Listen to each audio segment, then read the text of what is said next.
Ouvrez, ouvrez la cage aux oiseaux, dit la chanson. Eh bien, figurez-vous que Jean-Claude, lui, ne supporte pas un oiseau en cage. Sa passion, les amis ailés qui viennent trouver le gîte et le couvert chez lui en toute liberté. Et plus particulièrement les rouges-gorges. Et croyez-le, les approcher requiert tout un savoir-faire. Ça fait plusieurs années que je fréquente de très près les rouges-gorges. C'est une histoire d'amour entre eux et moi. C'est vrai qu'ils ne sont pas toujours tous aussi familiers. On remarque assez facilement s'il vient très proche de vous, s'il n'a plus peur de vous. C'est d'abord à eux de faire le premier geste, si je puis dire. Et quand ce premier geste est fait, après, il faut toujours avoir dans la poche quelque chose pour lui donner, parce que c'est quand même ça l'intérêt. Il faut toujours avoir des miettes, quelque chose pour l'attirer. Pas de geste brusque, jamais de mouvement en avant, comme ça, pour lui faire peur. Vous vous accroupissez pour être à sa hauteur. Et au bout d'un moment, c'est l'entente cordiale, quoi. Et ça se sent très très vite. Et après, on s'adopte l'un et l'autre. Savez-vous pourquoi ce magnifique oiseau s'appelle un rouge-gorge? Eh bien, une légende nous laisse entendre qu'à l'origine, ce passereau était tout brun, mais que l'un d'eux aurait tenté d'enlever avec son bec les épines sur la tête du Christ en croix. Une goutte de sang serait alors tombée sur sa gorge, la rougissant pour toujours. Plus scientifiquement maintenant, certains rouges-gorges sont migrateurs.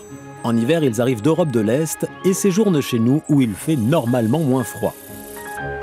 Ici, en Bretagne, beaucoup se sont sédentarisés. Ils s'installent alors dans les bois et squattent les haies de nos jardins.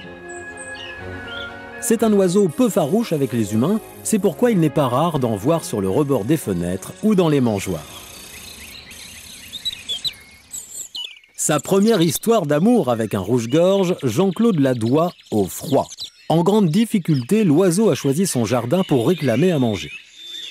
Il était très apprivoisé. Le soir, par exemple, il rentrait assez tard le soir, presque à la tombée de la nuit, parce qu'ils sont très tard à chanter, même en hiver.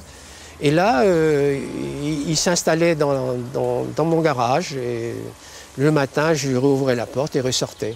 Et ça, c'était tous les soirs la même chose. Je lui ouvrais la porte. Il venait et il repartait, il faisait ce qu'il voulait. Il se pose très souvent sur votre fenêtre, il vient voir ce que vous faites, il est curieux. C'est une des qualités d'un rouge-gorge, il est très curieux, donc il vient très proche des gens, il est très proche des gens. Nullement impressionné par la caméra, il s'est laissé filmer tel une star, même dans l'intimité de sa salle de bain. Qu'est-ce qu'il est devenu? Il est venu mourir sur mon palier, et la veille encore, il était à côté de moi, et j'étais assis, il était tout près de moi. Et je ne me suis pas rendu compte qu'il était malade et je l'ai trouvé le matin sur mon palier. Alors là, j'ai pas voulu le jeter, bien sûr, dans une poubelle vulgairement. J'ai fait un caveau en béton. J'ai mis une dalle sur le caveau, une photo de rouge-gorge protégée par une petite plaque de verre. Ça, si ma maison, j'y suis plus un jour, sa tombe restera là parce qu'il faut le démolir, le caveau. Et j'entretiens cette petite tombe là qui m'est très chère, tout le temps. Voilà. Un monument émouvant qui reçoit beaucoup de visites. L'année suivante, quand même, il est venu un remplaçant. C'est toujours comme ça. Hein. Quand une haie, un morceau de haie n'est plus occupé, il y a toujours quelqu'un qui prend le relais. Et c'est ce qui s'est passé avec mon rouge-gorge.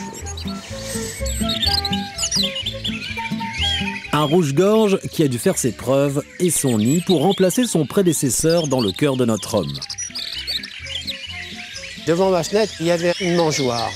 Et il y avait un espace où il y avait une tasse qui servait à mettre des graines. Et j'ai enlevé la tasse et ils en ont profité pour faire un nid à l'emplacement de la tasse. Et très très vite, le nid a été monté en 2 jours. Et puis à ce moment-là, je me suis dit, mais c'est un nid qui fabrique, et donc il faut le protéger. Et j'ai mis une barrière pour que les chats ne puissent pas les déranger.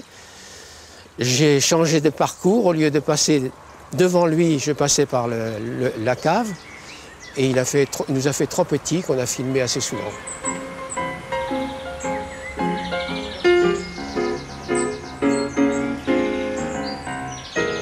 Quand les petits sont élevés, à ce moment-là, il y a la priorité pour l'occupation de la haie.